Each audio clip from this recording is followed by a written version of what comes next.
दोस्तों इस वीडियो में हम आपको विधानसभा चुनाव कैसे की जाती है उसको स्टेप बाय स्टेप बताने वाले हैं। तो आप बने रहिएगा, क्योंकि इसमें हम देखते हैं कि बहुत सारे ऐसे लोग हुए हैं कि विधानसभा चुनाव की प्रक्रिया को अच्छे से नहीं समझ पाते हैं। तो आज इस वीडियो में हम आपको पूरे समझाने वाले हैं कि विधानसभा चुनाव की प्रक्रिया किस तरह से होती है, इसके कौन कौन से स्टेप होते हैं। तो आप इस वीडियो में बने रहिए। दोस्तों विधानसभा का चुनाव भारतीय लोकतंत्र का एक महत्वपूर्ण हिस्सा है। यह चुनाव प्रत्येक राज्य के सरकार के गठन के लिए होते हैं। इनकी पूरी प्रक्रिया निम्नलिखित चरणों में संपन्न होती है। स्टेप 1, चुनाव की घोषणा। चुनाव आयोग चुनाव की तारीखों की घोषणा करता है। चुनाव की घोषणा के बाद आदर्श आचार संहिता लागू होती है, जिससे सरकार किसी नई योजना की घोषणा नहीं कर सकती है। अब चलिए स्टेप 2 की बात करते हैं। स्टेप 2 में वोटर लिस्ट अर्थात मतदाता सूची अपडेट होता है। इसमें चुनाव आयोग सभी योग्य मतदाताओं की सूची अपडेट करता है। नए मतदाता अपने नाम जुड़वा सकते हैं और उसमें किसी तरह की त्रुटियां हुई हो नाम में तो उसको सुधरवा सकते हैं, या अर्थात अपडेट करा सकते हैं। स्टेप 3 में उम्मीदवारों का चयन और नामांकन की प्रक्रिया शुरू होती है, अर्थात नॉमिनेशन प्रोसेस शुरू हो जाता है। आइए इसके अंतर्गत क्या क्या होता है उसको जानने का प्रयास करें। इसके अंतर्गत राजनीतिक दल अपने उम्मीदवार को घोषित करते हैं। इसके अंतर्गत निर्दलीय उम्मीदवार भी चुनाव लड़ सकते हैं। उम्मीदवारों को नामांकन पत्र भरकर चुनाव आयोग को देना होता है। चुनाव आयोग दस्तावेजों की जांच के बाद पात्र उम्मीदवारों की सूची जारी करता है। चलिए अब स्टेप 4 की बात करते हैं। स्टेप 4 में चुनाव प्रसार होता है।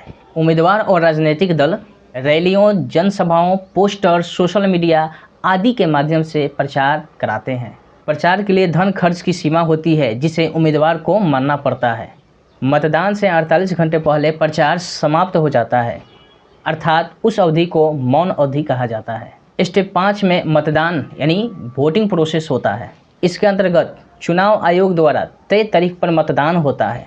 मतदान के लिए ईवीएम अर्थात इलेक्ट्रॉनिक वोटिंग मशीन का उपयोग किया जाता है। वोट डालने के लिए मतदाता को वोटर आईडी अर्थात मतदाता पहचान पत्र या अन्य मान्य दस्तावेजों को दिखाना पड़ता है। मतदान के बाद मतदाता की उंगली पर अमिट स्याही लगाई जाती है।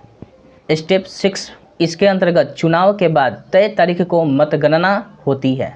सबसे ज़्यादा वोट पाने वाला उम्मीदवार विजेता होता है। यदि दो उम्मीदवारों को बराबर वोट मिलते हैं तो लॉटरी से फैसला किया जाता है। अब आइए स्टेप 7 की बात करते हैं। जिस पार्टी को बहुमत 50% + 1 सीटें मिलती है वह सरकार बनाती है। अगर किसी एक पार्टी को बहुमत नहीं मिलता तो गठबंधन की सरकार बनाई जाती है। बहुमत हासिल करने वाले नेता के पार्टी को मुख्यमंत्री नियुक्त किया जाता है। स्टेप 8 में मुख्यमंत्री और मंत्रिमंडल की शपथ ली जाती है। राज्यपाल मुख्यमंत्री और उनके मंत्रियों को पद और गोपनीयता की शपथ दिलाते हैं और इसके बाद नई सरकार काम करना शुरू करती है। तो इस प्रकार आपने विधानसभा चुनाव के प्रोसेस को आपने जाना कि किस तरह से पूरे प्रोसेस होता है। अब आइए हम लोग जानेंगे विधानसभा चुनाव कितने समय में होते हैं।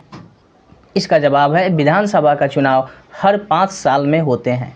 विशेष परिस्थितियों में मध्यावधि चुनाव कराए जा सकते हैं, जैसे सरकार गिरने की स्थिति में, अर्थात जब सरकार गिरती है तो उस स्थिति में बीच में भी चुनाव कराए जा सकते हैं।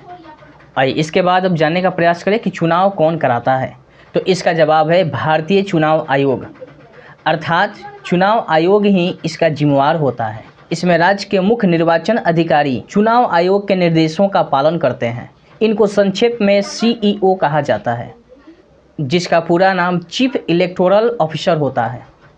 अब आइए हम लोग जानने का प्रयास करें कि विधानसभा चुनाव का महत्व क्या है। यह चुनाव राज्यों में लोकतांत्रिक सरकार बनाने का एकमात्र तरीका है।